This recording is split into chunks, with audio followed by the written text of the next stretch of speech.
Bonjour à tous et bienvenue dans cette grande édition vespérale du journal sur Finesse Monde Télévision. Bientôt les grands titres.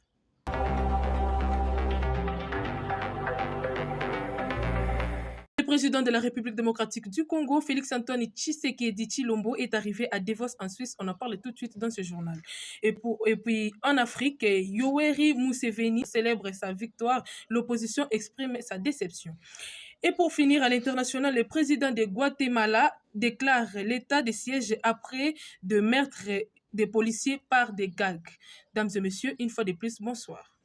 Mesdames et messieurs, comme je venais de vous l'annoncer, le chef de l'État va participer à la 56e réunion annuelle du Forum économique mondial qui se tient du 19 au 23 janvier 2026 autour du thème central un esprit de dialogue. La participation du président de la République démocratique du Congo à ce forum vise à positionner la RDC comme un pays de solutions suivies.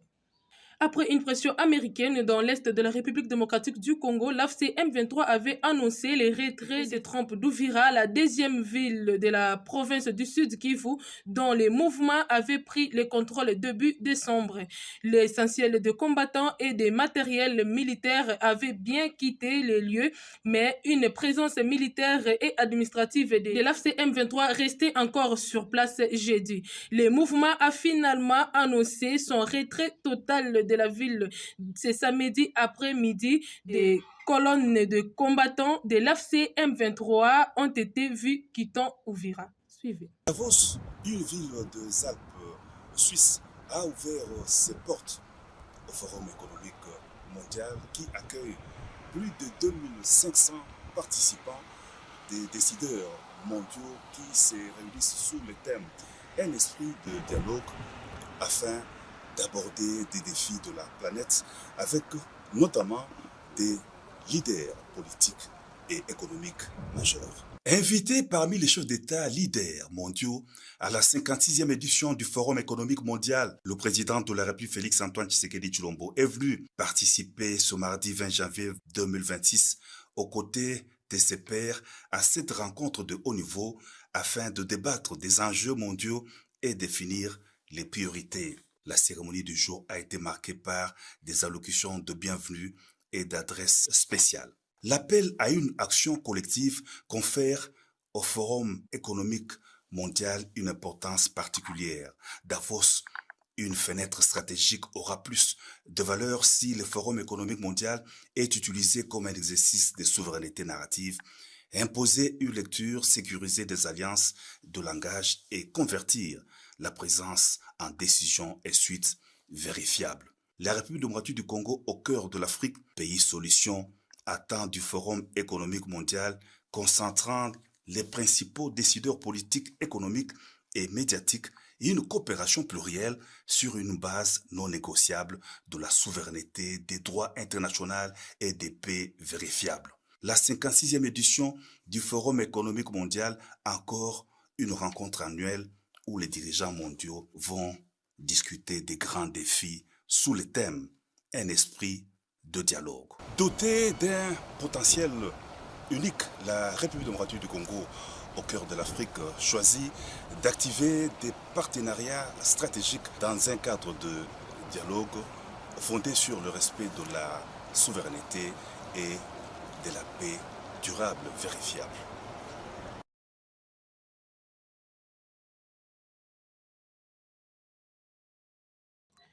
En Afrique, plus précisément en Ouganda, le président Yoweri Museveni s'est exprimé ce dimanche 18 janvier 2026, un jour après que la commission électorale a annoncé sa victoire avec 71 de voix.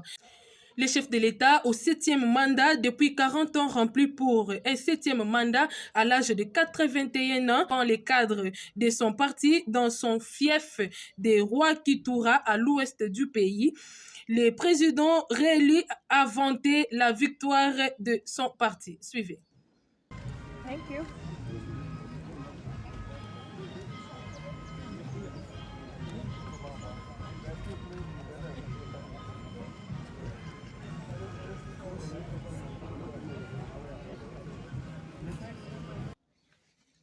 Et pour finir, à l'international, c'est 19 janvier 2026, le président de Guatemala a déclaré l'état de siège dans le pays pour renforcer les pouvoirs des autorités face aux gangs qui ont pris ces derniers jours le contrôle de plusieurs prisons du pays et tué 8 policiers.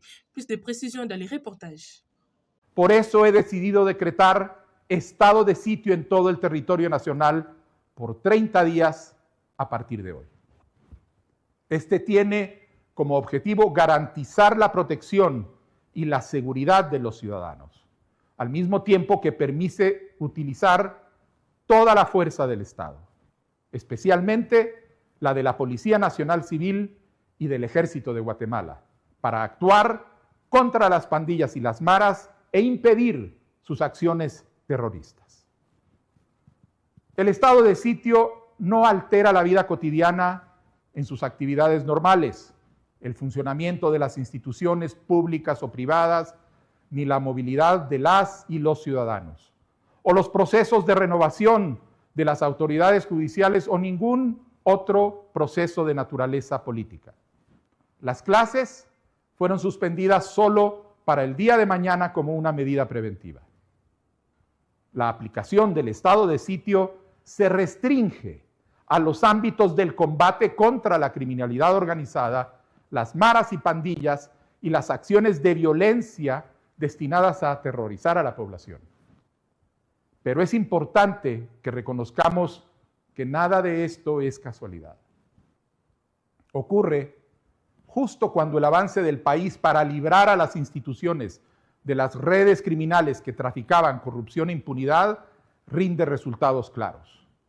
Sabemos quiénes están detrás. Grupos que se benefician de la corrupción que crece en las sombras y que se niegan a que como país vivamos con transparencia y en justicia. Son las mafias político-criminales que se resisten y buscan infundir terror porque saben que este año Guatemala va a recuperar su sistema de justicia y están fracasando. Y quiero decirlo alto y claro, no negociamos con criminales ni toleramos acciones terroristas. En el marco de la ley y con la espada de la justicia, los estamos. Nous voici à la fin de cette tranche informative, mesdames et messieurs. Merci de nous avoir suivis et restez toujours branchés sur Finesse Monde Télévision car le meilleur reste à venir.